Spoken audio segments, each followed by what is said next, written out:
make every effort to have everyone speak if they would like.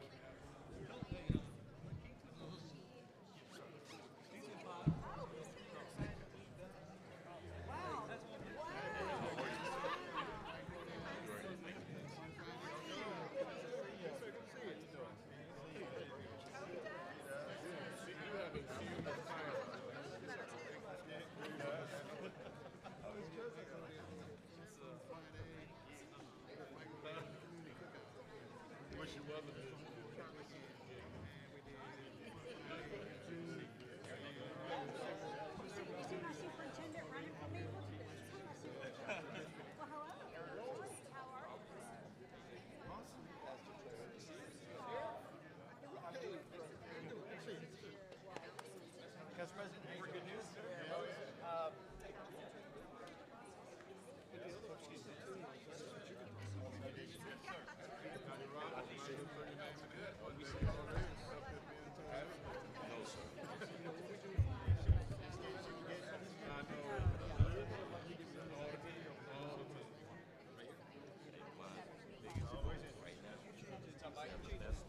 Hey, Jeff.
All right. We're going to go ahead and get started. We're nothing if we're not prompt. So 5:30, we're going to go ahead and start with our fourth roundtable. And this meeting is not only the fourth roundtable, it is also the Brownsville, Operation Brownsville closeout. So we'll talk a little bit about both of those things. As always, we want to start with public input because there may be something that comes up that we need to discuss a little bit further. But to give a little recap of how this thing started, we wanted to have a gun violence roundtable. We had that gun table round top number one. We had it here.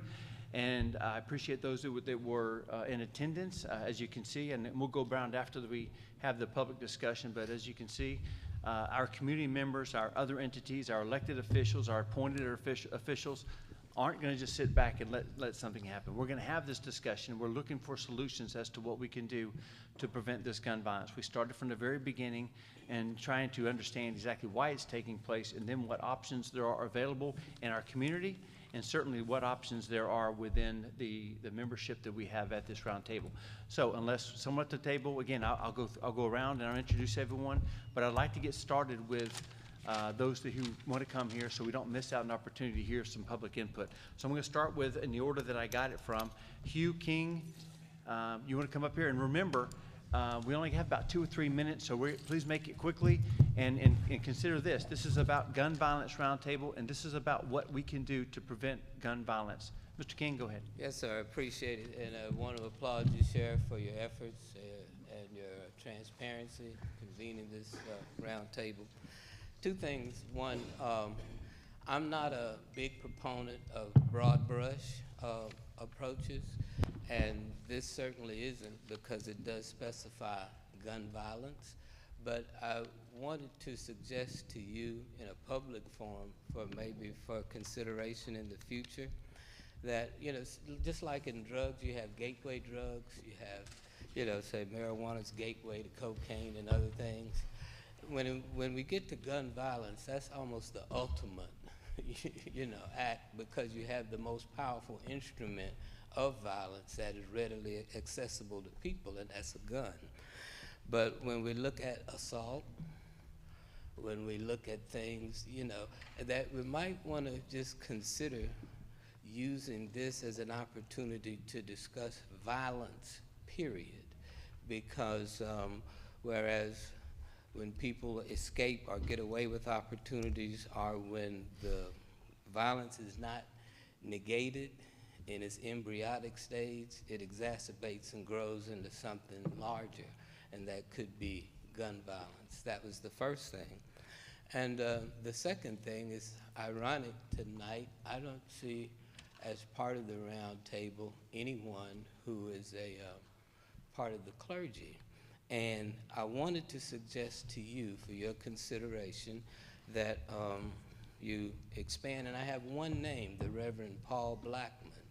He works with a group called Just Pensacola. And he's also, I think, the now moderator of the First West Florida Baptist District Association. We want public involvement. And the one thing Aunt Sally and Brother Joe can do, they might not come to the mic, they might not be able to walk the streets, but they might be a part of a crusade. But if you talk with, maybe consider encouraging men and women of the clergy to come together to consider a crusade for peace and establish days of prayer for our community. And that just gives more organized opportunities for people to be a part of this great initiative that you started. And we want to thank you for, grabbing the bull by the horns and at least having the courage to address it, and to address it in a way that receives public input. Thank you so much. Thank you, Mr. King. I would like to say that in the past meetings we've had, Reverend Lonnie Wesley, he couldn't make it. He was invited today, and he could not make it. We also have Pastor Ted Traylor. I had a brief conversation with him, and there's a number of pastors that I know that I'm probably not giving credit to. So if they would like to come up and speak, they certainly can, and they may be on the list already. And we also have the Reverend Lumen May here too, just so we can know that for sure. I would like to tell you. Absolutely. It's amen, Mister. Yeah. Hassan Hills.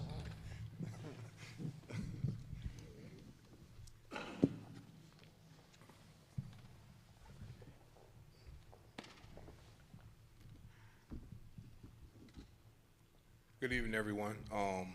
First and foremost, I want to thank the officials and everybody for coming together collectively to try to address the gun violence within our community. I really want to discuss and talk and bring forth to the table that the gun violence is affecting the low-income, underserved Black and brown kids. It's affecting my community as a whole. And when it affects my community that I stay in or I live in, that I'm a part of, that means that it's an epidemic and children are dying before they reach the age of 21. So if you guys have came together to come up with a solution, I think it's time that the community as a whole come together and start not policing your neighborhood, but holding your neighborhood accountable. We need to get stakeholders within the neighborhoods that this stuff is happening in, and get people that look like these young men in front of them with lived life experiences. It's easy for somebody that has never been through certain struggles in life to say what you can do to succeed. But when you have a person that's been through so much and overcame it, and now they're back in their community, putting in the work, showing these kids a more excellent way, they can reach them. So I think that as a community, we need to come together and hold ourselves accountable and figure out, where do I fit in that? What can I do in my community to build it up? What can I do to help these young men and young ladies within the community? I myself, I'm doing all I can. I do my part.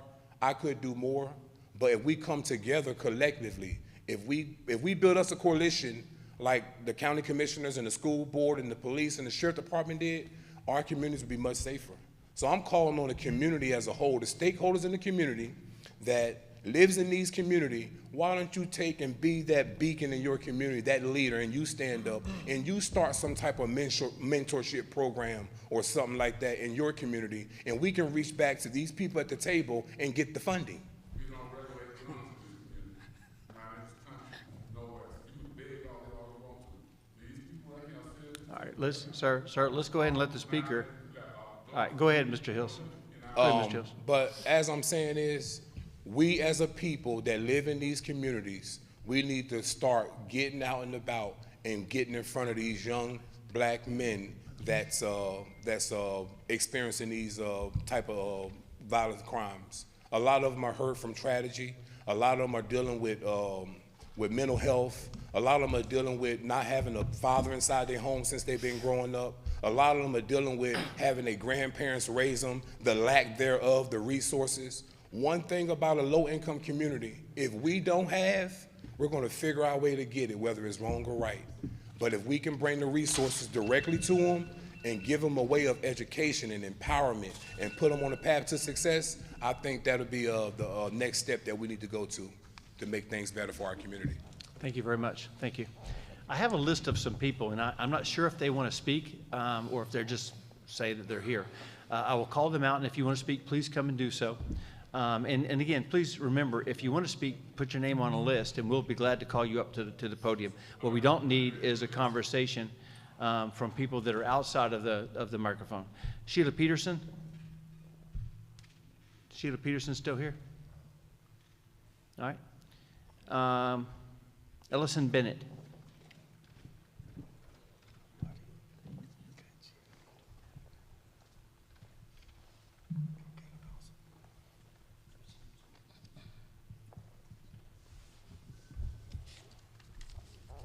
Thank you, Sheriff. I hadn't planned to speak, but since I'm here, I might as well. I look around the room and I look at the age of the people here. Somehow, we have to figure out a way to engage the younger generation. Every shooting,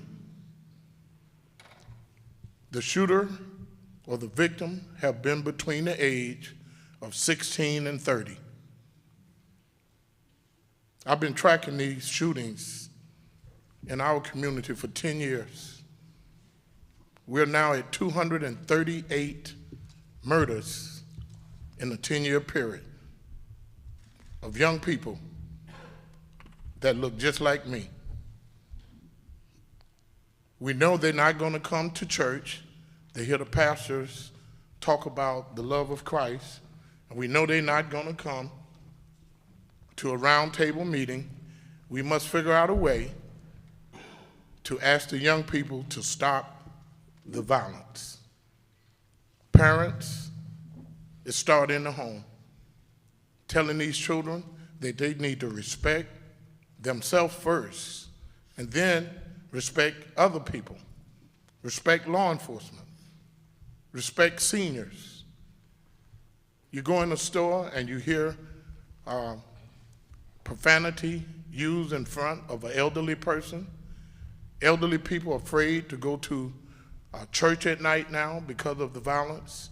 We need to engage the young people. Listen to what they have to say. What are they angry about? Because we, the people in this room, not shooting nobody. We must reach the younger generation. Thank you. Thank you, Ellison. Doris Hayes.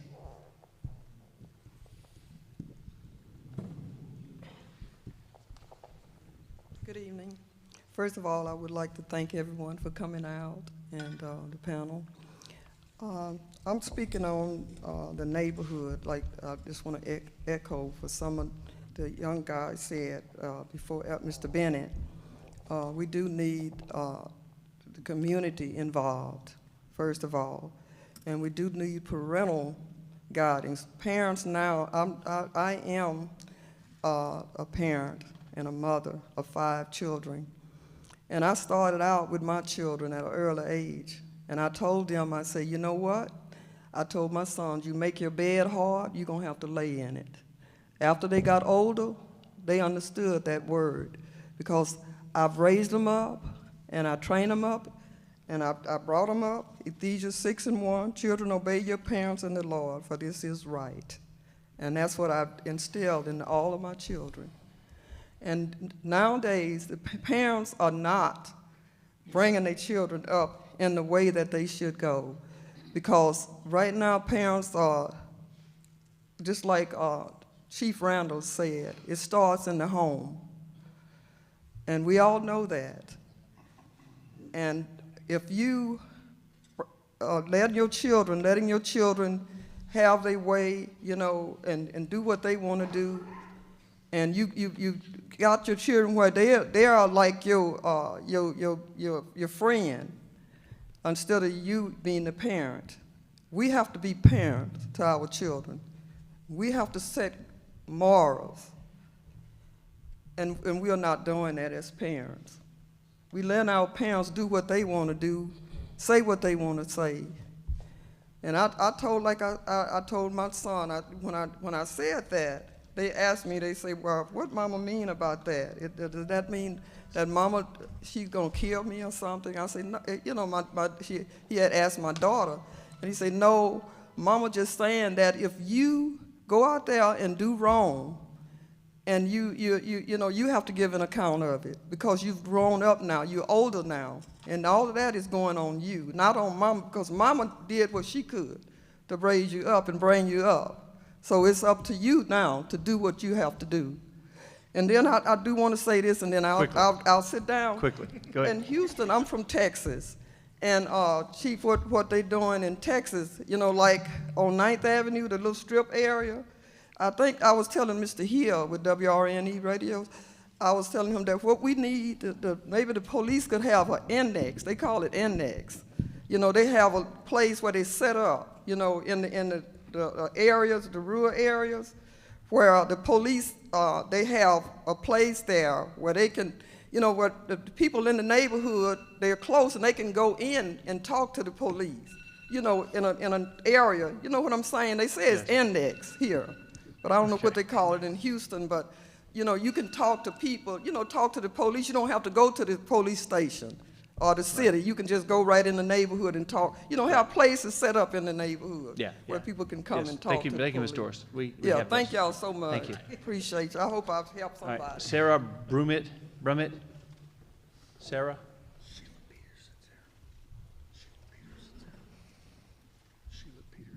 Hi, my name is Sarah Brummett. I'm a resident, a mother, a community organizer here in Pensacola, and just for context, I live right around the corner from the Fricker Center. I was here at the last roundtable, and I sat in the audience and watched as many engaged community members came up to address the leaders and, you know, make requests for different things that might be important to our community to help with violence, things like community centers and after-school programs and counseling services. Ultimately, the outcome of that roundtable was that the body decided to go all in on increased policing in the Brownsville area and also kind of in my neighborhood area, which is also the area that's most targeted for gentrification right now. The outcome of that meeting was really absurd to me. For example, using code enforcement to fine and harass people who are already living in poor areas doesn't really do anything to address the root causes of violence. And every metric we have shows that broken windows policing does not prevent crime, and that crime rates actually only fall when people's needs are getting met.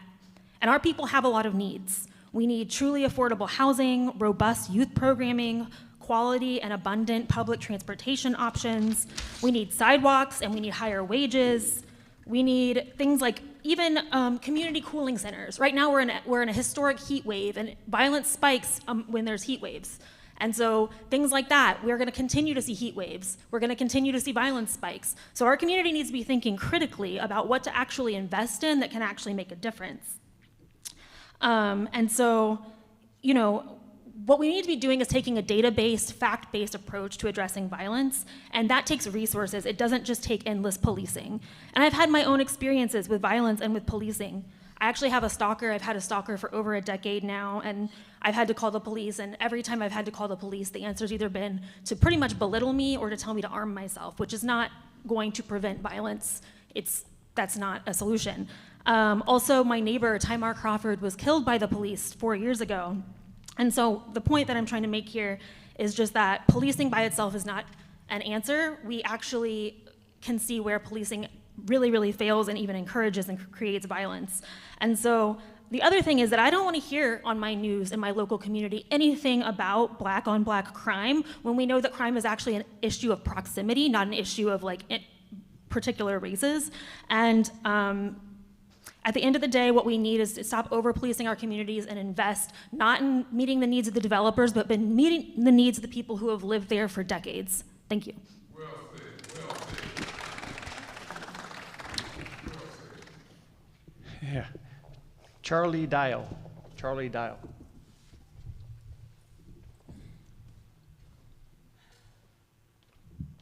Hello, hi. My name is Charlie. I'm a resident here in Pensacola, but I grew up in Freeport, Florida. For those of you unaware, it's a small rural town about an hour and a half away. I grew up as a poor white person, surrounded by poor white people engaging in gun violence. And Sheriff Simmons called black on black crime the common denominator amongst gun violence cases here in Escambia County. But I have firsthand account that gun violence is not a racial issue. Growing up around exclusively white people who have similar economic conditions to the Brownsville residents that y'all are over-policing, it was crystal clear to me that poverty is the real common denominator. I told you this at the last roundtable. You told me that you disagree and carried on with your over-policing measures. The fact that we're back here after 3 months of over-policing Brownsville, having the homicides not been reduced, shows that I was right, or at least you were wrong. You also listed drugs and domestic disputes as other factors that lead to gun violence, and while that statement is true on its surface, it's very short-sighted because drug use and domestic violence are also symptoms of poor economic conditions. Everyone I've ever known that uses drugs or resorts to gun violence does so because they are out of options. They have no other way to get what they need or to cope with their situations. And in case you're now thinking, oh, so we should just over-police all races of poor people, that's also not what I'm saying. I'm saying that the only way to prevent these symptoms of poverty is to prevent poverty. We need higher wages, we need lower rent costs, and among other things, we need you to divest from the 40% of our city budget that the Pensacola Police Department takes up and invest it back into our communities through one of the dozens of programs and things that people have suggested here today at the last roundtable that you're well aware of. Thank you. Thank you. Thank you. I think that when you consider anecdotal evidence versus statistical evidence, I think that what you'll see is, first of all, Sheriff Simmons did not say the word black on black crime. Sheriff Simmons was asked who the victims of these crimes were, and I said they were black. Sheriff Simmons was asked who the suspects were, and I said they were black. And so I took a look at this thing, and I said, you know what, we've had 13 homicides this year alone, 13 homicides. 11 of those homicides, the victims were black. And in all of those homicides, the suspects were black. Now, I'm not here to say you didn't see that in your particular neighborhood, you didn't read that in your particular book. What I'm here to say is these are facts. They're irrefutable. There's nothing we can do about it if we want to hide from the facts. That's just the bottom line. I'm not sure why we're hiding from these facts.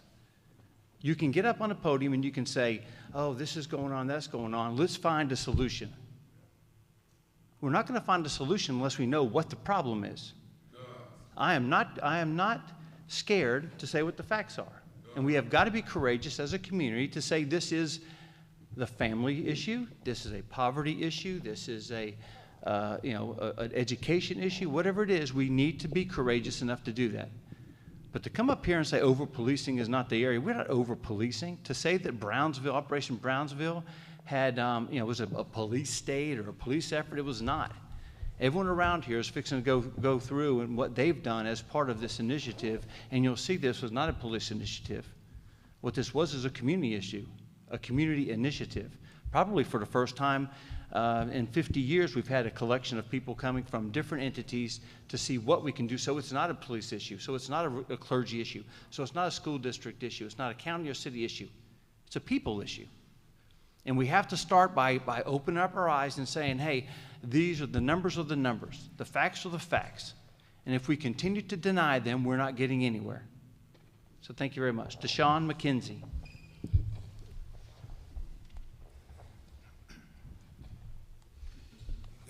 Excuse me. Good evening. My name is Deshaun McKenzie. I'm an organizer here in Pensacola as well as a teacher. I spoke at the last roundtable that y'all had, and I mentioned that I teach at one of our alternative high schools. So very often when I see news articles about like gun violence, or especially when they're teenagers being arrested, I have a chill goes down my spine because I have to go look and see if that was one of my kids. This summer, the last couple of months, I've actually seen 2 of my students been arrested for different crimes involving guns.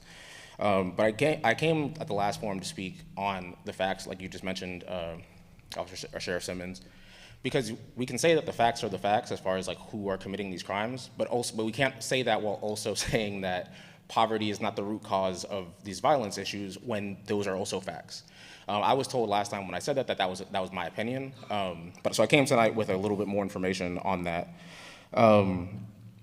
Studies from, and this is just off of a really quick Google search, studies from the International Handbook of Violence Research, the American Psychology Association, the Bureau of Justice Statistics, the Journal of Economic Structures, the Forum on Public Policy, and the Safe House Center, which works on domestic violence, which came up in one of these recent shootings. And again, that's just the first 8 articles that I clicked on when I Googled violence and poverty, show that the #1 determiner of violence is poverty. That's a fact. That is an indisputable fact. That's not an opinion. That is a thing that has been true for the last century. Data going back to the 1920s, 30s, and 40s shows that poverty and violence are intimately linked. So when I came to the last roundtable and said that, again, it was dismissed as an opinion, what we heard was that there was going to be potential having drones hover over certain neighborhoods where there's higher rates of violence. I heard not community leaders, I'm sorry, but civic leaders here mention like the nuclear family and mention people aren't going to church enough, and all these different solutions, none of which actually address the root cause, which is poverty. And oftentimes people will say, well, okay, we can't just fix poverty. What does that mean? What it looks like is investing in the community in very specific ways. Because I've had people ask me, what does that look like? We have a terrible public transportation system. People can't get to work if they don't have a car already. Having a car requires money to get the car, insurance, gas, all these steps. We have a terrible bus system. People can't get to jobs. We don't have sidewalks. It's not safe for people to walk to work. We don't have a lot of jobs that pay adequate wages. But our city council members, our county commissioners are aware that we also have an affordable housing issue. We actually have spoken to city council after surveying community members for over a 6-month period and talked to them and found the vast majority were struggling with rent, the vast majority were struggling with finding affordable housing, many people were trying to leave. And what happens is when people have those stressors on their lives that poverty creates, it creates higher capacity for gun violence the same way that when there's heat outside, there's higher capacity for violence. So I'm here tonight to say that until we address these root causes, until the people who have the decision-making power, and I don't mean you, Sheriff Simmons, because you don't get to decide how the city budget is spent. But there are people on the county commission here, there are elected representatives here, and until we make a conscious effort to invest our city budget, our county budget, invest state funds in specific ways that will alleviate poverty and things that will incentivize folks to have jobs that are regulated, we will continue to see unregulated business, which leads to unregulated violence. Thank you. Thank you. Jasmine Brown? No? Yes? Hi, good afternoon. My name is Jasmine Brown. So tonight we're all aware here that there's a major problem facing this community, and that's why we're here, and that's to discuss the solutions. This problem has taken members of the community from their families who are left behind to grieve them. Because of the seriousness of what we're dealing with, we have to have serious investment into how we treat this issue. For there to be an article mourning Jacoby Young and then right next to it an article minimizing this issue to be framed as black on black crime was very disappointing to see.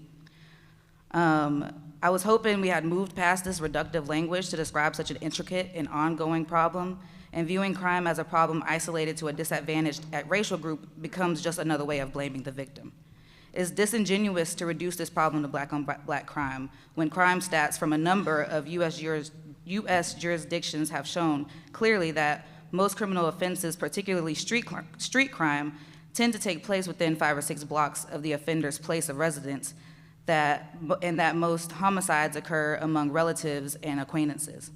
Because a significant proportion of black people have been systematically housed in overcrowded, segregated slum areas, it only makes sense that victims of street crime will more than likely be of the same race of the offender. When that is the case, it makes me wonder why next to several other articles on the same news source about other races who have been victimized by their own race, I don't see anything that's claiming blank on blank crime when it comes to their crimes. I understand we're listening to the community come up with these solutions, and steps have been made, but no amount of Band-Aids will prevent wounds that will continue to be made in this community. I need the people who implement these policies to consider the host and data-driven research that is available to us, to consider that police funding statistically does not reduce or prevent crime. If it did, we would expect to see a drop in crime in our community whenever our police budget grows, yet we don't. Studies have shown that violence interruption programs seen in Chicago and New York and Philadelphia have reduced gun violence. The Johns Hopkins School of Public Health cites that hospital-based violence intervention programs, changing the environmental conditions that facilitate community violence, and public investments in communities are what actually reduce violence and crime. One example of this is in Oakland, California, where they adopted a special tax that provides significant and consistent funding into community violence intervention programs. This, along with other efforts, saw a citywide 32% reduction in shootings in the year of 2017. I'm just here to ask that we continue to take this issue seriously, but instead of talking around it and spouting the same unproductive language that is used to place the blame on black people, we actually invest in real community change that has been seen in other places around the U.S. Thank you. Thank you. Patricia Westminster Village. Patricia from Westminster Village.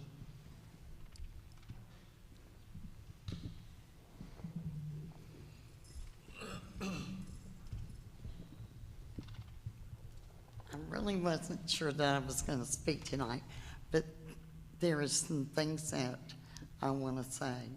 It's not just a one-race crime. It is everywhere. It's bad when seniors go to the store and they have to worry where they're at because there's people hanging around outside the stores at gas stations that are make it unsafe for us.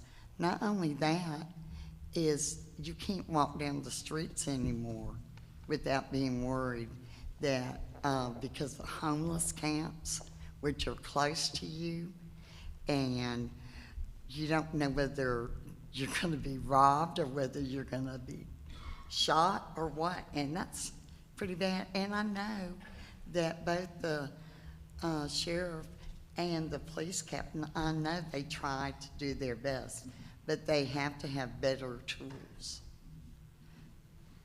You could use a lot of us seniors to help with your mentoring and with your programs in the outreach. I have been to this before, and I have given my name, and I have told you that I would be glad to help in any way I can. But it's funny, I guess y'all don't want it because you haven't called. One thing that sticks out is the fact, when I was getting my forensic psychology degree, the thing is environment makes the biggest problems of all. And if the environment can't be cleaned up, the parents have got to learn better than what they have. And it's probably because they were taught the same thing. But if you know where your kids are at 24/7, that works better than anything. Thank you. Thank you. Okay, we're going to do one more before we take a, go around the room. Pastor Geraldine Sanders.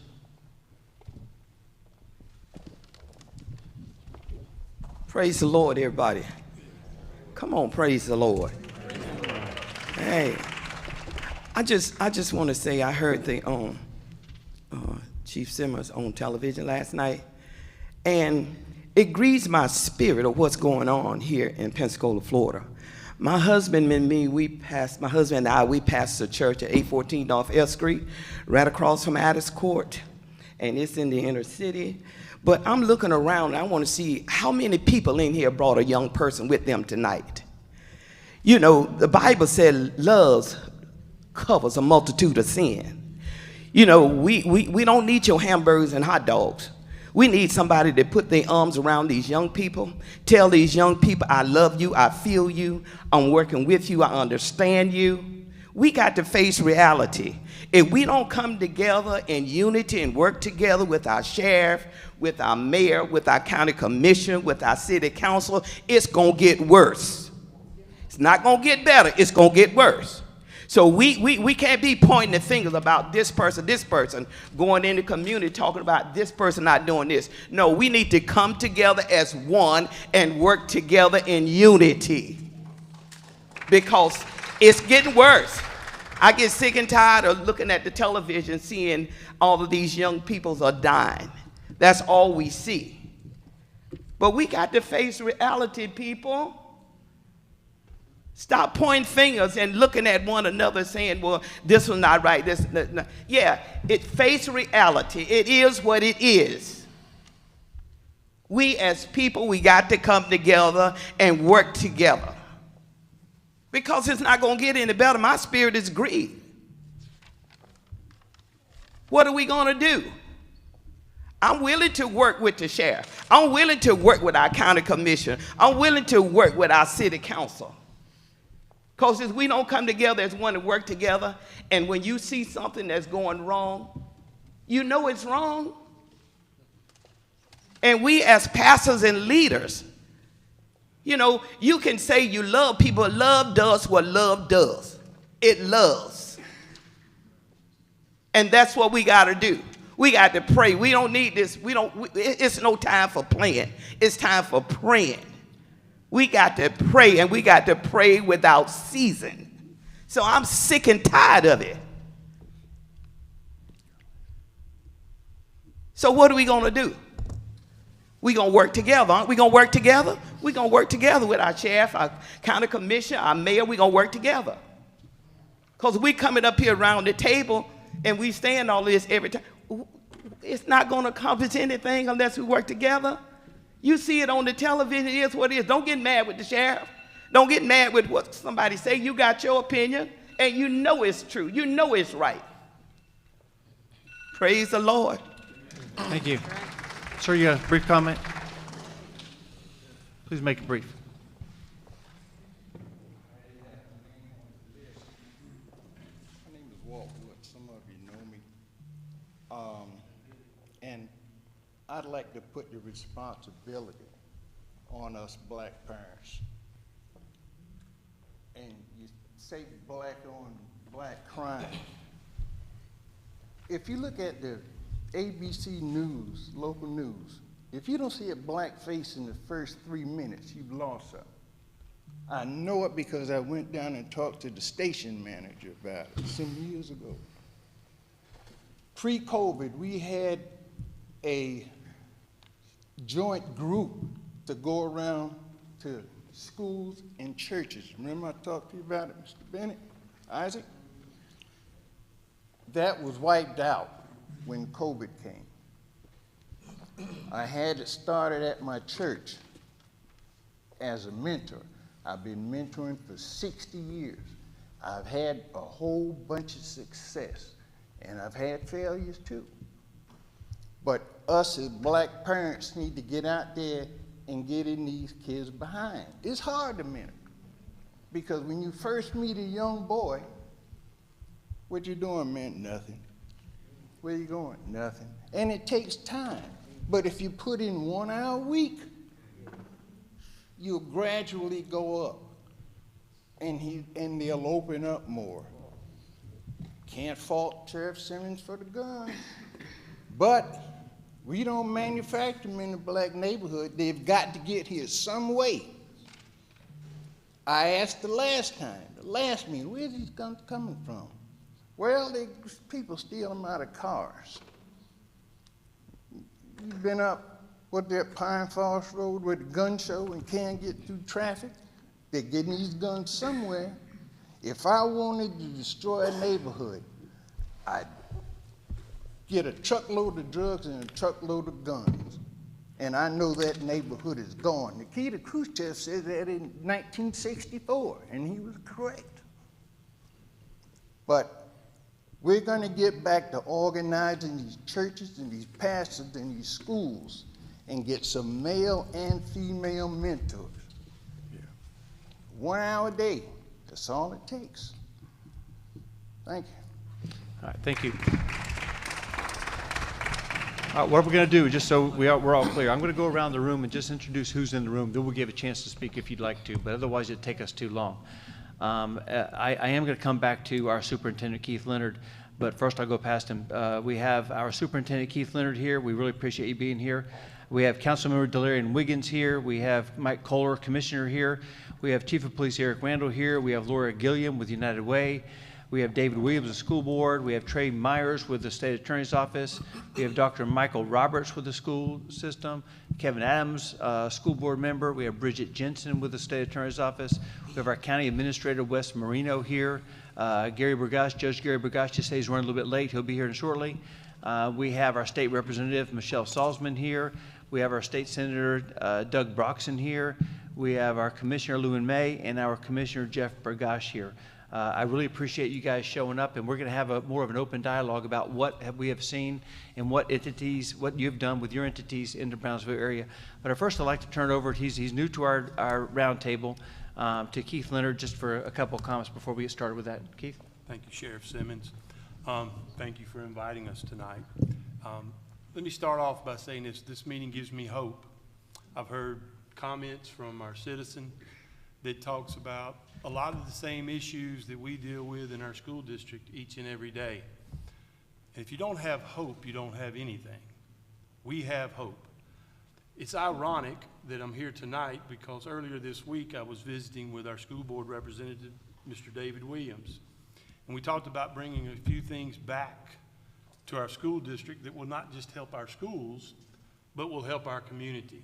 For many, many years, we had what was known as conflict resolution.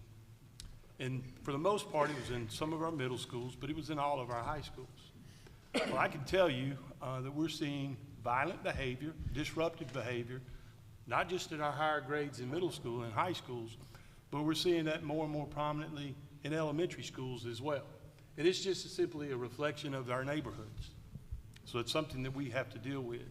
Another thing that we'll be looking at bringing back is peer-to-peer mentoring. Several of you have talked about getting our adults from our community into our schools. We welcome that.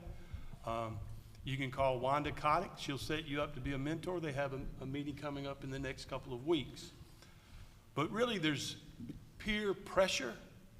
There's really nothing better than peer-to-peer mentoring. And we have a program. We've used it many, many years ago. I believe Dr. Roberts is very familiar with it when he worked as a dean in our high schools. So you can rest assured that our school board and our school district will be looking to bring that back. Another thing that I want to make certain that I mention tonight, Sheriff Simmons gets to hear me to say it to him face to face, we will be partners. When there's incidents in our schools, it's certainly going to spill over into our neighborhoods. We will make certain that Sheriff Simmons is aware. And I know beyond any shadow of a doubt, when there's trouble in the evenings, there's trouble in the afternoon outside of school, we know that it's going to come back into our school. Sheriff Simmons and his people will be in constant contact with us. We will be a team. And this meeting tonight is very diverse. We have a lot of concerns that we need to be able to address as a community. And all of you that spoke had this in common. It's going to take all of us. So let's bow up and get ready to get it done. Thank you. Thank you. All right. Before we go around the room, I want to say the comments are very important to these roundtables. We don't have all the answers, and we're in in our little silos. But it's very important, whether we agree with them or not. It's important for us to have input. And just to give a rundown of some of the comments we've had over the last 3 meetings, it dealt mostly with mentorship, which is the same thing we've heard tonight. It dealt mainly with family dynamic / parenting, which again we've heard tonight. The comments were about code enforcement and blight, which again we heard a little bit about tonight. Most of it has been poverty and job skills. And so what we heard tonight is consistent with the comments that we've got from the community, and we have all heard that. And so I just want to make sure that we understood not just the comments we heard today, but what the comments that have been over the last 3 weeks. So with that, I think I'm going to start with Commissioner May. I know we've had a conversation about some of the things that he's doing here in the Brownsville area, and I'll start with him, and then we'll open up to whoever at the board wants to have a comment or two. Commissioner? Thank you, Sheriff, and I certainly appreciate you coming to Brownsville, one of the most historic neighborhoods, and I can truthfully say Brownsville is safe. I spend a lot of hours here late nights, and we've not had any problems here at this community center. But when we first had this initiative, I remember Representative Salvin saying, what are we going to do? And I said, if we're just having another roundtable to talk, then I don't want to be a part of it. And so I'm proud to present our report card tonight of what we've done in Brownsville and what we've done in our human services due to a great staff and leadership of Wes Marino and Claire Long and Leroy Williams. We made a lot of accomplishments. And so when we talk about infrastructure is very important. I've heard people talk about sidewalks and drainage and streetlights. Just here, because of my colleagues on Lee Street, since we started this program, we implemented and put $3.6 million into a sewage drainage and streetlight program. That's on the ground right now. Gonzales, DeSoto, and Wentworth sidewalks, over $300,000 that we put in this program since we started this initiative. Our summer youth intern program, taking young people off the streets. When you talk about economic development, the best investment is in human capital, and we've invested in our young people, and we've given them jobs. We had over 180 youth in our summer intern program. Many of them worked in the community center in Ebenwood, in Brownsville. We placed them at places like community health, where they can learn about helping others with their health. We placed them in judge's office. One of the things I said when we were here, our children need to see role models. They need to understand the judiciary. They need to understand the legislative, and we thank God for Judge Bagash. We were able to place people there. We were able to place people with career Escarosa. We placed people in the school district. We partnered with CDAC. We know that poverty and feeding is a problem. We've partnered since this with Feeding Gulf Coast, where we now have a food pantry because of Leak Pensacola that came in and we partnered with, and anybody that walks through Brownsville can get a meal any day of the week. We partner on Wednesday with Brownsville Assembly, feeding people. If you come out here at 6 o'clock in the morning, you'll see cars lined up feeding, and we thank Pastor Horton for that. We've also partnered with the Sheriff's Department where they come into Ebenwood with their horses and mentoring children and getting to learn them right here in our community centers by the week. Our community centers, with no funding from Children's Trust, we funded 300 children, and you can see them. Keith, we're very proud because we use Oakcrest School as well as Brownsville and Ebenwood. We have 300 children every day of the week that are fed 3 meals, and they're free, and that's what we've done. We've implemented a non-traditional sport here, tennis for everyone, that we partner with, and to make sure that our inner city children get the opportunity to not only play basketball, which we have a robust basketball program here, and a tennis program that's excelling here. One of the programs that I'm most impressed with, we partnered with Community Health to do a senior and a yoga program where we bring the seniors. We started with 7 seniors when this program started. We have about 40 seniors. The good part about these seniors, they've been around, they know the neighborhood. And so not only are they in this senior program feeding, doing yoga, having dance, but they're mentoring our young ladies, teaching them how to be ladies. And so we're very happy and we're very thankful for those seniors who are in that program. And they've also implemented a reading program with our children here at Brownsville. So we're very, very happy about that. As we move in people said housing, we've done over $63,000 of re-roofs here in the Brownsville area since we launched this program. We know that if children are going home to a leaky roof in a rainy house, they will never learn. And then they'll seek other ways in which to get out of the neighborhood. So we've done our facade program there. We certainly launched 7 houses in the area for affordable housing. that people are going to be able to get affordable housing because it really is serious. So we can't do it all in one day, but we do have in construction now 7 homes. And right here we had 50 people show up here on the Claire looking for a home. We won't get them all in one day, and as I often say, we didn't get in this problem overnight, and we won't get out of it overnight, but I'm very happy about that. I heard transportation tonight.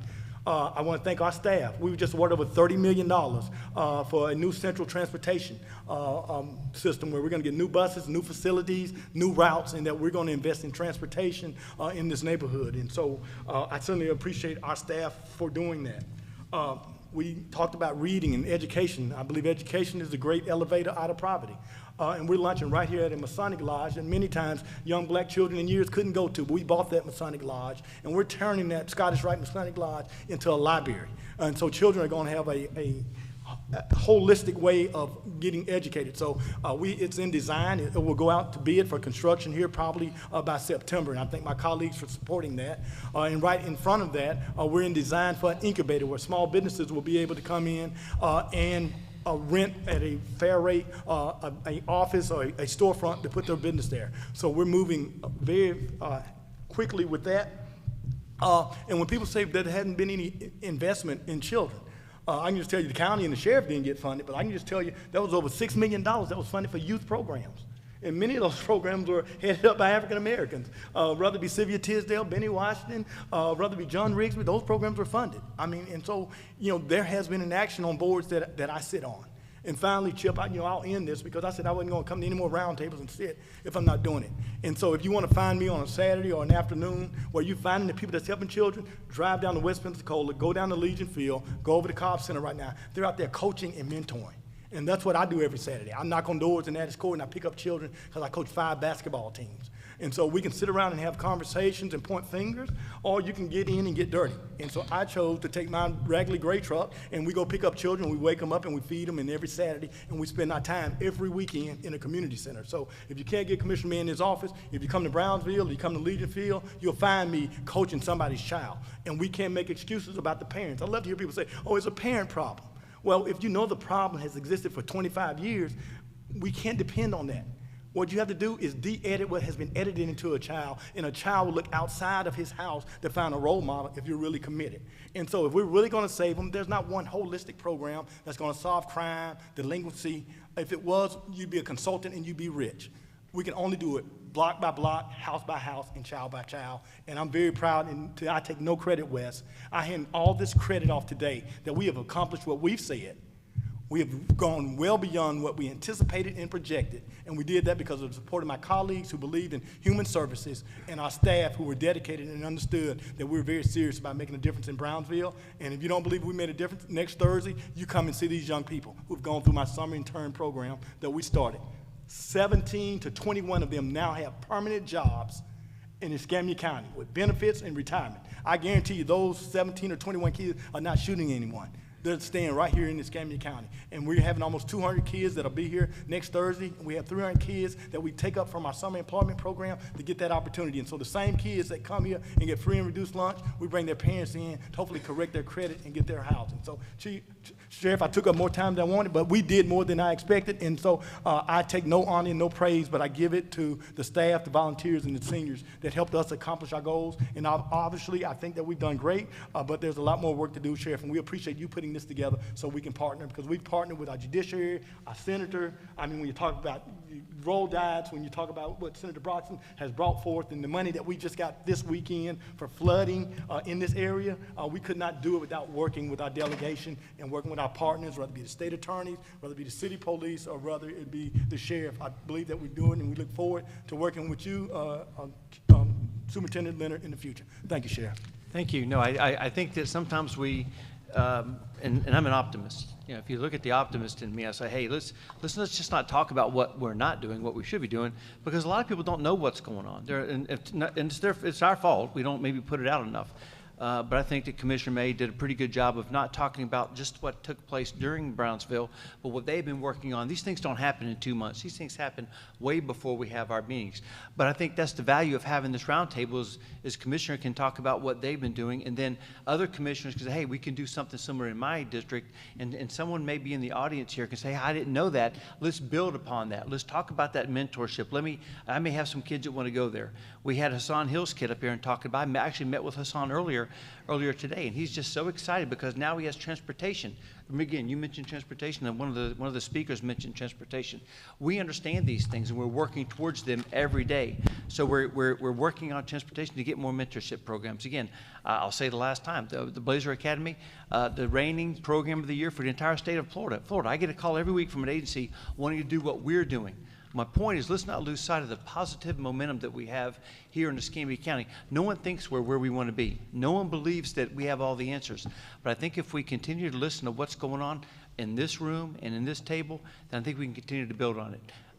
Anyone wants to jump up and make a comment real quick? Go ahead, Russ. I'll jump in behind Commissioner May. He's hard to follow, though, but I'll do my best. He's right. He laid the challenge out to me and the staff a while back, and we've been driving hard. In addition to the infrastructure that's underway now, we have $6 million worth of sidewalks planned that are going to go into contract in the Brownsville area and in the Dory Miller area. We have $1.5 million worth of resurfacing that's going to take place in the Brownsville area specifically.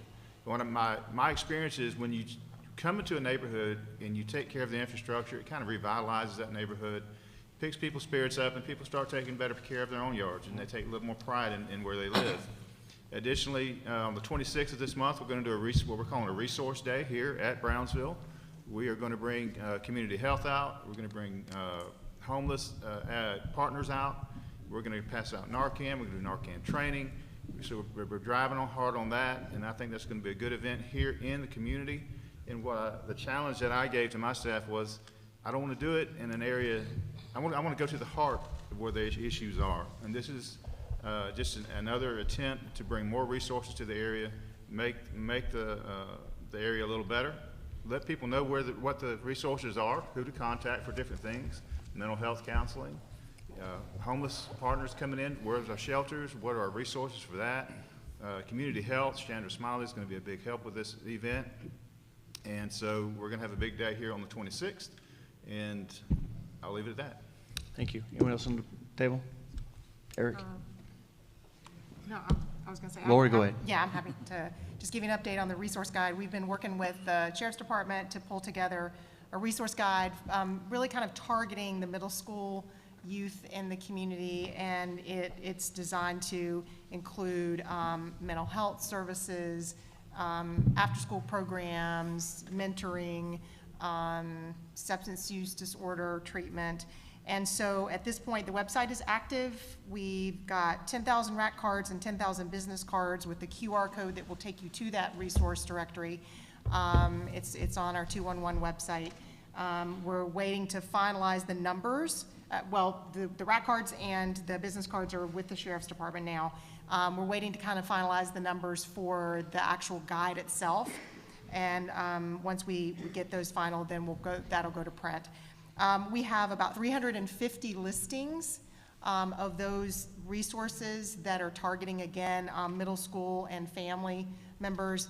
One of the things that our team found that was kind of interesting is that in reaching out to the for-profit, mostly 211 deals with nonprofit, but this resource guide was designed to have nonprofit and for-profit providers. It took a while to get the for-profits to step in and say, yes, we'll be a part of this. And in fact, there are some providers out there right now, some resources out there that never did step forward and say, yes, we'll be included. So unfortunately, we could not include them. So this is a good listing, but just that was a bit of a surprise that we found and kind of disappointing. But this is, we haven't designed anything like this before.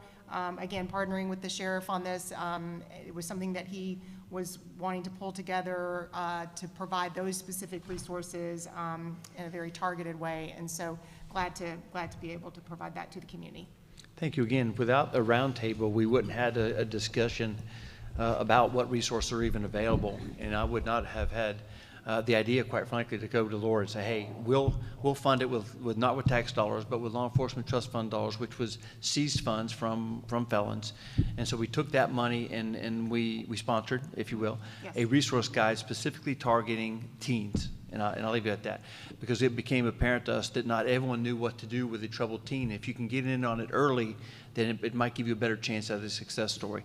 So we have little business cards with QR codes on it, and it's an online resource that can going to continue to update this. It's one of the successes of the roundtable. So, Laura, I want to say thank you to United Way, and we really appreciate that. So, again, some positive things are happening. We just need to make sure that we're on the same ride there. Anyone else have any? Delary? Thank you, Sheriff. Just want to also thank Representative Salzman for working with CDAC for the mental health symposium we had last month. I think that was great. Also, the city was just awarded a $55 million infrastructure and revitalization grant. And part of that will go towards some affordable units, possibly at Baptist Hospital. We're looking at that. Also, we did purchase, or we're in the process of purchasing, the Pensacola Motor Lodge, which is to the east of where we are now, and that too will be used for affordable housing. So I just wanted to give you that update, and truly we are excited about it. I know we talked, heard a young lady in the back was talking about that, so we're looking at some affordable housing units as well. And also, you know, anything that I can do, any other ideas that you all may have, by all means, just send me an email. Love to work with anyone when it comes down to dealing with any type of violence, crime, or anything in our community. So, Sheriff, I want to say thank you to you as well. I know we did the Blazer Academy. We have another Blazer Academy starting next month, female Blazer Academy.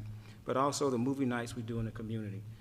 We go out to these communities, we do movie nights, we do hamburgers and hot dogs, we talk to the kids, mentor to the kids as well. So we do a lot, and a lot of that comes from Ronnie, which is in the back, who works very hard and diligently to make some of these things happen. So I just want to say thank you, and I look forward to working with each and every one of you.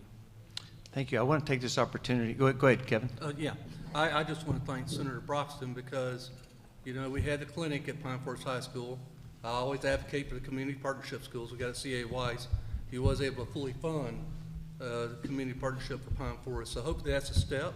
We got probably 10 more schools that need it, because that is the solutions right before our eyes that actually works for education.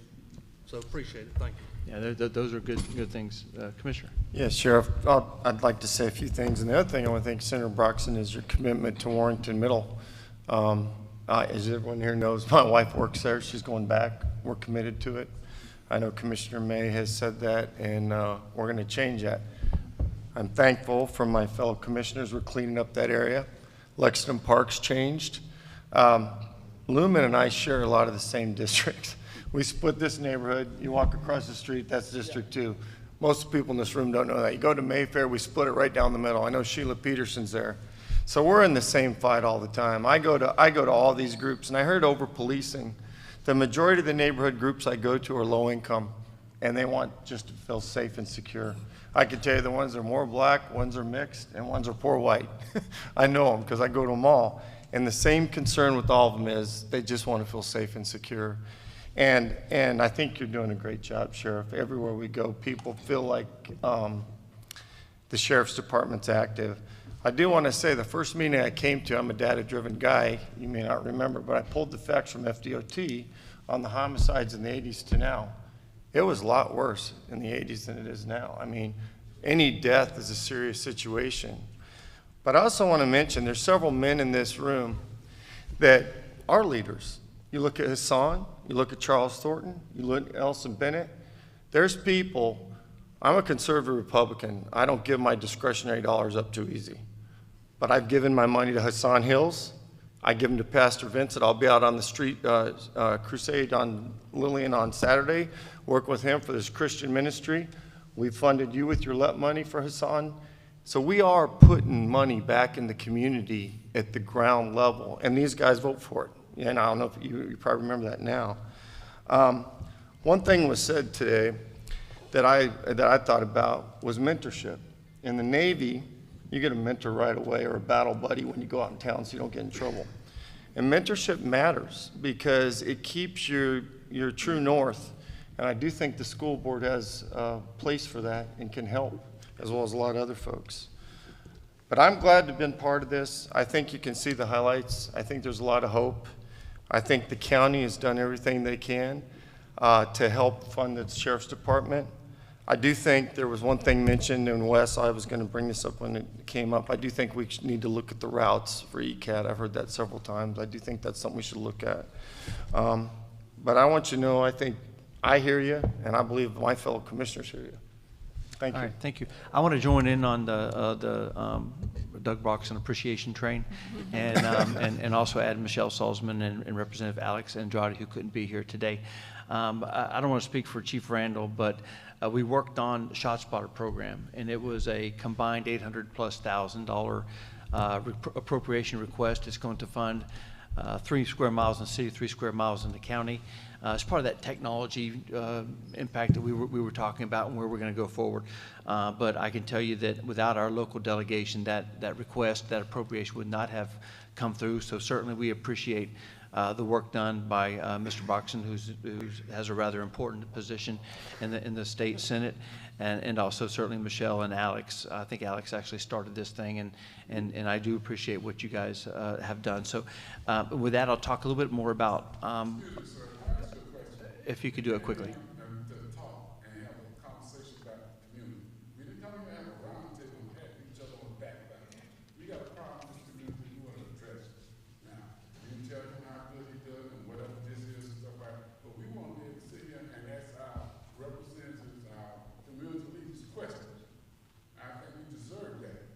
Right, right. That's great. Okay. Yeah. The exact same thing to Belmont and Village and your gentrification and stuff, right? The plumbing, the money that you brought in, you started doing things. My house is down here on TQ and and on waterfront property. I wonder why. So is there something to do with gun violence? Yes. Well, what is that, please? Right. Right. Use you to be part of the gentrification. Now, gun violence, every person said at this table right here, you're responsible for gun violence. You have a right to stand up and tell the government that there are no reason to walk around here with guns like you're doing. Every one of you, you're a senator, you're a Republican, you should have said something about guns. All right. Thank you for your time, sir. Thank you. Yeah. Right. Like I said again, it's other people in this audience want to ask questions of your leader, and we should be. We should Okay. be asked questions. Okay. Thank you. Thank you for your opportunity. Anything else? Anyone else have something to say? Yeah, Sheriff, I'd like to weigh in on. Please go ahead, Commissioner. You know, we're in the mode of thanking the state, so I want to be a part of that as well. Senator Broxton and Representative Salzman, thank you so much for recognizing something that we haven't really talked about too much tonight, but I think is incredibly important: mental health. That's a component. We could talk about poverty. We could talk about living in a neighborhood that maybe is blighted or downtrodden and not affluent. But I think there's an epidemic, and it bleeds into this these folks who get addicted to drugs, and then they delve into crime and substance abuse, and it's mental health. And I just want to thank the legislature for the $500,000 appropriation to help build a mental health facility on Olive Road in Escambia County. That's going to be incredibly important because right now there's a serious shortage of providers. And if you don't have insurance and you've got undiagnosed, untreated mental health, it manifests itself in drug use, addiction, and violence. So we didn't talk about that, so thank you, Senator Broxton. Thank you, Representative Salzman. I also want to talk, my counterpart here did a great job of talking about all the things that we've done. We do a lot, but one of the things that we spend a lot of money on and we take a lot of hits for is economic development. We bring the good jobs here. And what we're hearing from employers, when some of the folks have talked about jobs and opportunities. Listen, the unemployment rate right now in Escambia County is 3.6%. If you want a job, there are jobs out there. Right now in our county, we have 400 openings? 300. Okay, we're down to 300. We have 300 openings. There are great opportunities out there. So I would tell anyone listening, paying attention, a good job where you can make a living, buy a house, and provide for your family, that's going to eliminate a lot of these violence problems too. So we look at mental health, we address it, we do what we can with that. But the county is spending a lot of money on economic development. And I want to give a statistic that I heard at a luncheon that I was at recently with a very smart economist. And he said of 356 large counties around the country, over the last year period, Escambia County, Florida was number 22 out of 356 in wage growth. So what the county is doing, along with the city and the mayor, in bringing these good companies and these good opportunities here, is resulting in higher pay. It's out there. It's out there. And I would just say, I have to be careful how I say this, but if you are from a community and perhaps are a person of color, there are opportunities for you. And we'll do whatever we can to help you in the county with Commissioner May's programs. And I would just say a job is the ticket out. Education, yes, it is the ladder out, but a job, get a job and work it. And finally, I want to talk about I want to talk about housing, and then we'll hear from you. One of the things that we hear about is how expensive the housing is, and it is. There's no question. So what do you do when you need more housing? You build. I'm proud of what I've done in District 1 because there has been more housing developed and built and apartments in District 1 than any other district. You can look at the record. That's why I'm so popular. I say that facetiously because I will tell you, look, talk to the economists. It's a supply and demand problem. Why are we paying $1,800 for a dump 2-bedroom on Davis? Why? It's a supply and demand problem. So when folks are coming to the county within the land development code to build houses, subdivisions, apartments, whenever they do, there's 200 citizens coming to the same meeting with their hair on fire saying, no more building. We're building more, and that will result in lower housing. If we say no to building, then housing is going to be more expensive. And that's something that we've done in the county, and we take a lot of hits for it. And I'm very proud of what we've done in District 1. Now, is the infrastructure perfect? No, and we're working on that too. But we've had a lot of people, we've had a lot of growth in this county, right? And with growth comes challenges, with growth comes problems. But the county commission, we're working hard for the citizens. And I'm proud of what Lumen's doing in this district. I'm proud of the neighborhood cleanups that we're doing in District 2 and 1 and 5. I'm proud of we're about to get $300 million for important transportation projects along the I-10 corridor. Thank you, Senator Broxson. Thank you, Representative Salzman. We're going to spend money, but guess what? That $300 million is also going to result in jobs. So you talk about jobs, there's jobs are out there. The jobs are out there. Employers are saying we can't get people to work. So I'm optimistic. I know we're talking about gun violence, but like a couple of speakers have said, this all kind of factors into it. Final thing I'll say about guns is this. You know, about 25,000 people a year get killed violently with guns, right? 50,000 a year die in car wrecks. 100,000 are dying a year because of fentanyl overdoses. Let's talk about things that are very important. The fentanyl crisis is killing 4 times as many people as the guns, right? And so I'm all about responsible gun ownership. I understand people illegally possess guns, and that's a problem. That's why we have the sheriff, that's why we have the police department. But don't ever tell me it's a gun problem. It's a mental health problem, it's a societal problem, it's a cultural problem. But don't ever tell me it's a gun problem. It's not. Thank you. All right, thank you. Anyone else on the board? I'm sorry, Michelle. Thank you, Sheriff. There's a couple of things that have been said tonight they're just resonating with me. I feel like I just have to say something.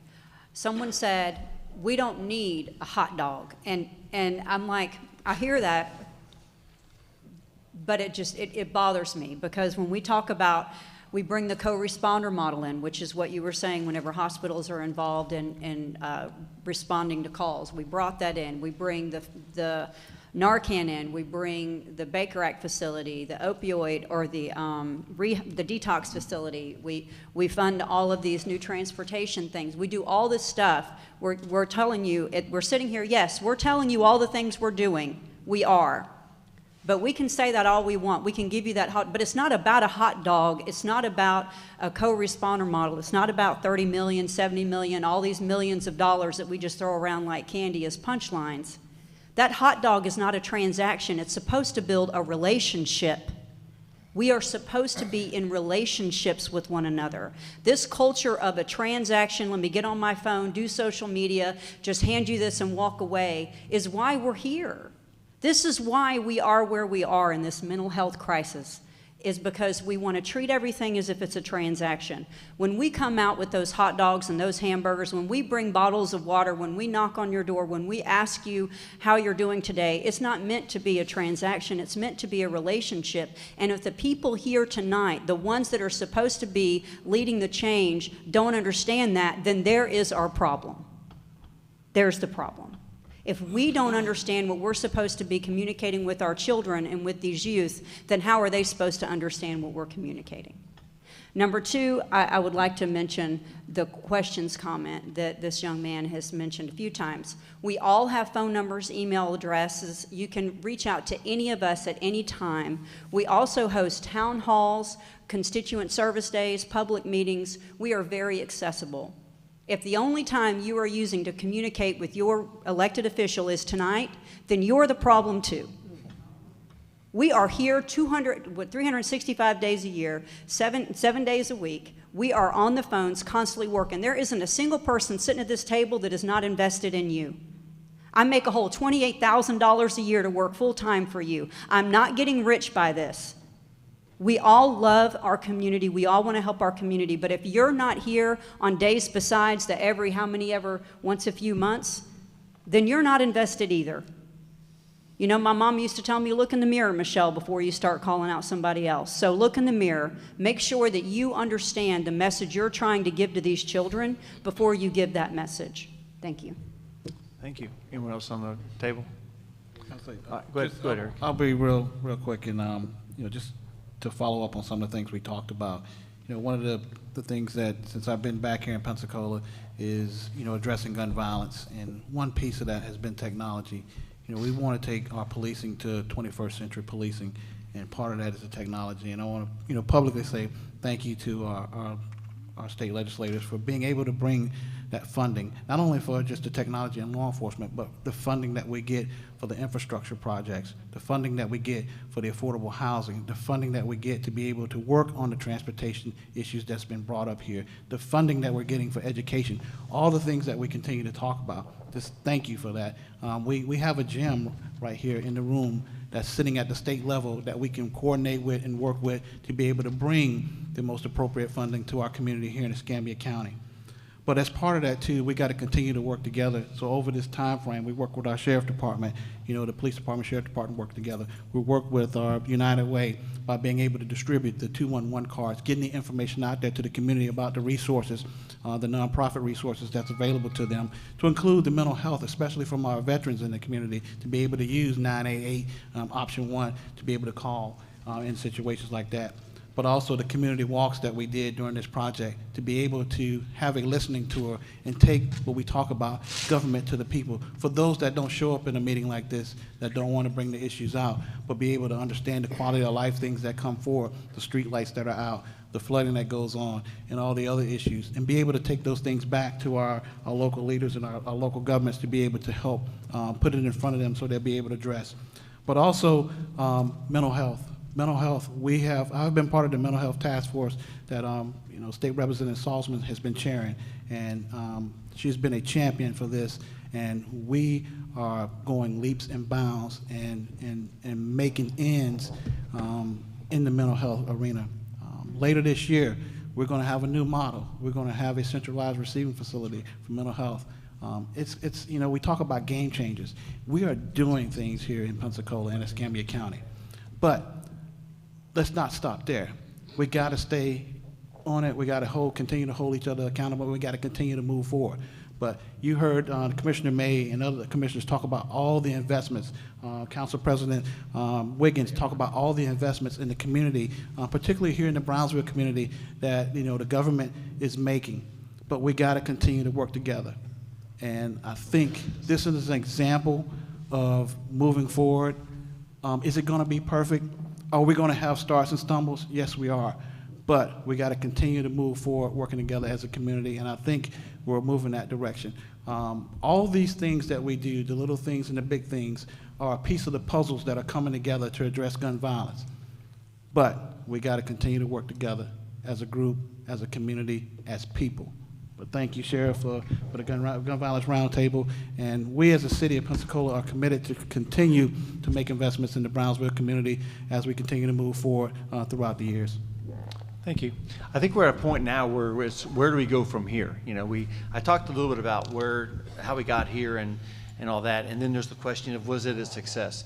I think the fact that we've had 4 meetings and we have the group that we have here. I think this is probably the biggest group in the crowd. I think that we've had some people that came up, whether we agree with everything they say or not. I appreciate that they came up and they said, hey, this is what we think is a good solution, because we write all of these things down. I think it's important for us sometimes to, the comment was made, pat ourselves on the back, but to acknowledge that, hey, good things are happening. It's okay to be optimistic. It's okay to be proud of your community. So it's okay to be proud of the efforts. I look around this room and I can remember the stuff that has been said over the last couple of meetings. You know what? That makes the neighborhood better. That makes the neighborhood better. These are things that we can expand on. It doesn't have to be just District 2 or District 3. It can be every district in the county. It can be every district in the city of Pensacola. So where do we go?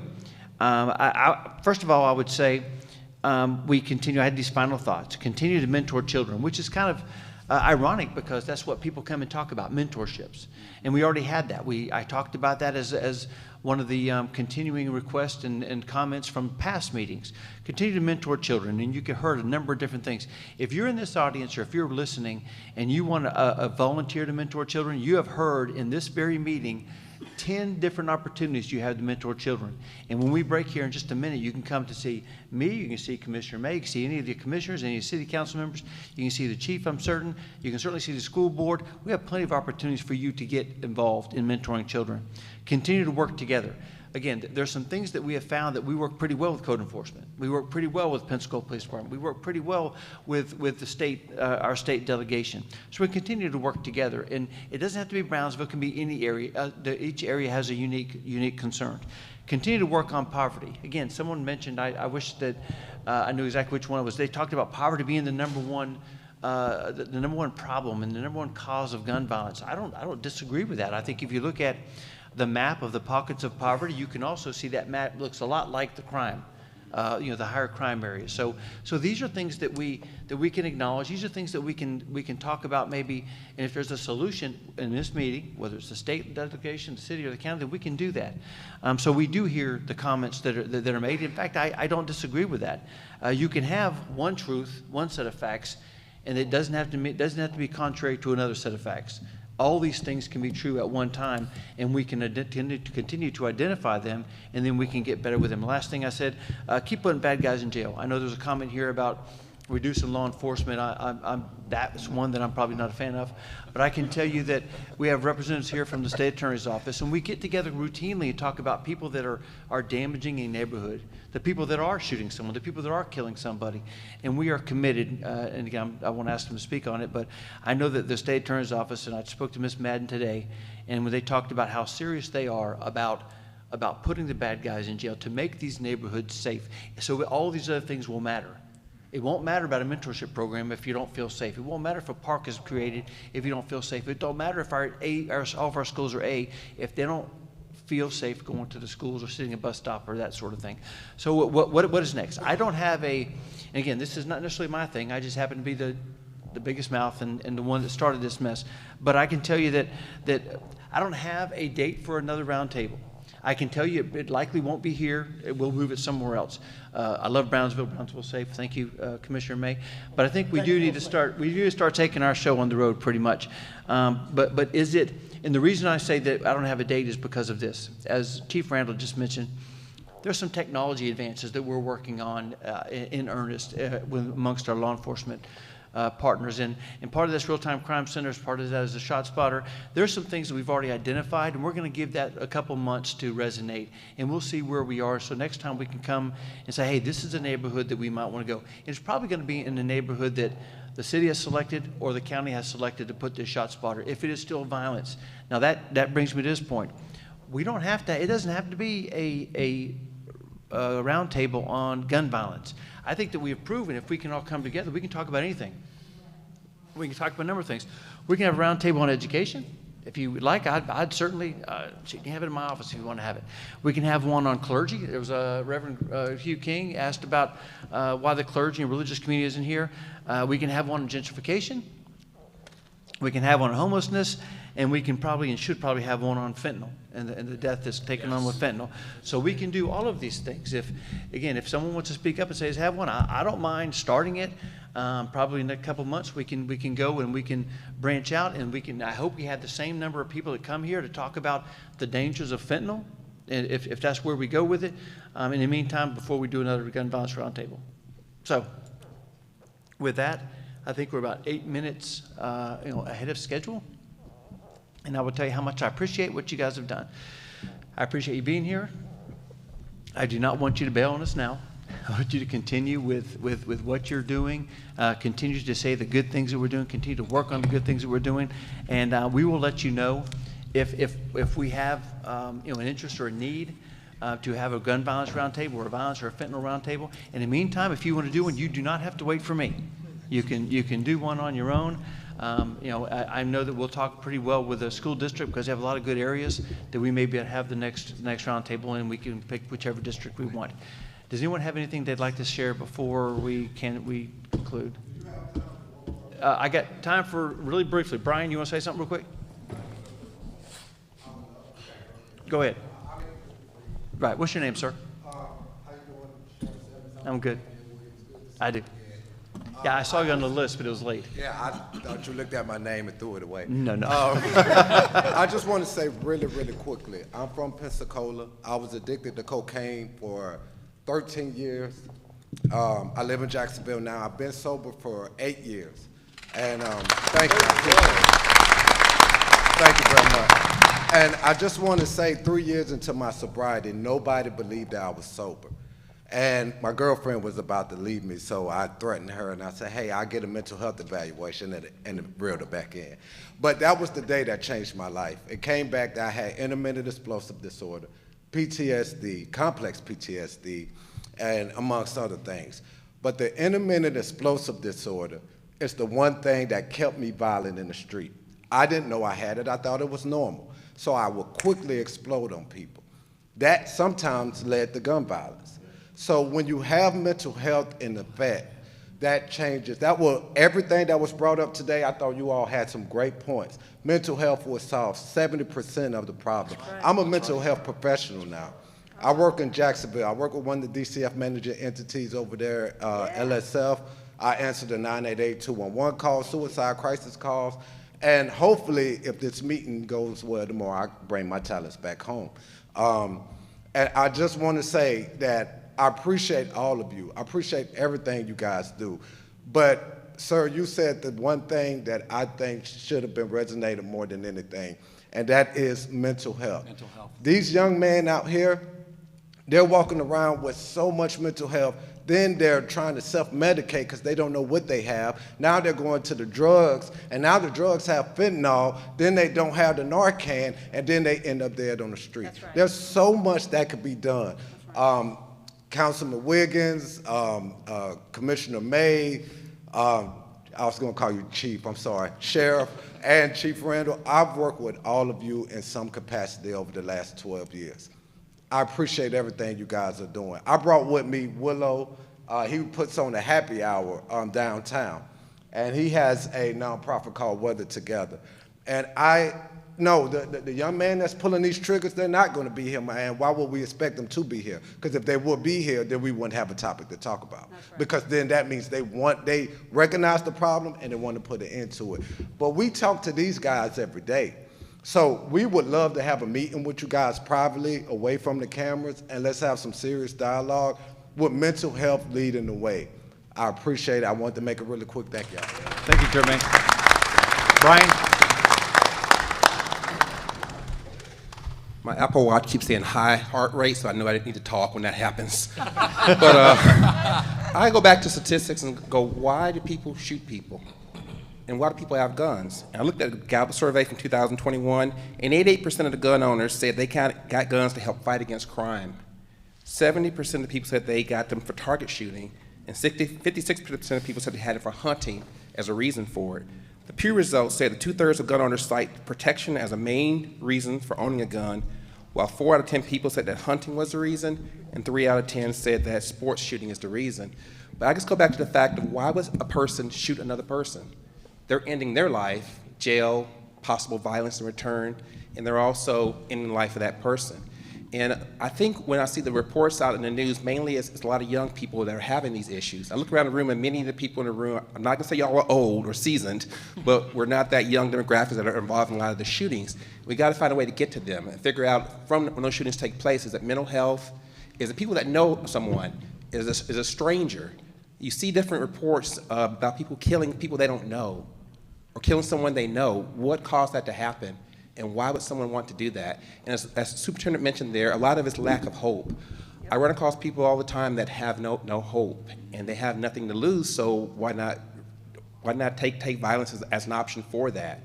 We run against people all the time that are having issues with escalation of issues. When I was a young kid, me and David got in a fight, we fist fight, we duke it out. We punch out, and then we're done. Nobody's dead, you walk away with a few bruises. It's been escalating to knives and guns and bats, and guns is the issue, is the last resort. And I just don't understand why and how this is happening. And if we can figure out those different cases statistic-wise, is it strangers, is it gangs? Gangs started out with fighting like the same way, and with fists and knives, and it became guns because they escalated to keep up their own protection against someone harming them. But I just would love to know, what are the reasons behind the gun violence? Is it strangers? What are the age demographics? To figure out what we need to target and work on. Because I don't think many of the people in this room are the ones that's going to use a gun to kill somebody else, statistically wise. It's the young demographics that are having those issues, lack of hope, and all those things we talked about in this room.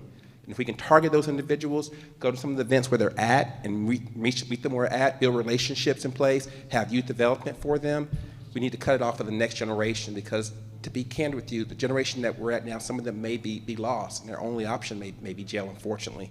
We gotta save the ones that we can save. Right. Economic development, jobs, and hope is the biggest ways we can resolve that. Thank you. Thank you. All right, and with that, we are adjourned. I will keep your names and information next time we do a round table. Or if you want to put one out, let me know. Thank you.